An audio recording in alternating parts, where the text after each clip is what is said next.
我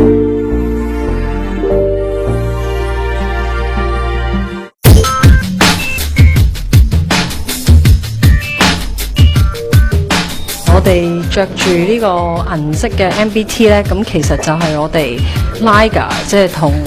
MBT 一齊 crossover 一個2週年嘅特別版嘅鞋咯。咁其實呢個銀色 MBT 呢，已經係好多方法襯㗎啦。咁淨係你今日見到我就示範咗襯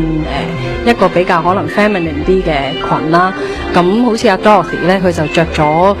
一個 sporty 啲嘅一個褲，咁就襯 colourful 嘅 top， 同埋又係襯襪仔咯。咁其實我都係着咗襪仔同埋絲襪嘅。咁平時咧其實可以有好多襯法嘅，我都見過有朋友着漁網襪襯 leggings 啦，又或者我覺得可以着其他啲顏色嘅襪，或者彩藍色啊、黃色啊，即係可以係隨你嗰日嘅心情，即係你中意擺咩顏色落去都 OK， 又或者唔着襪又冇問題咯。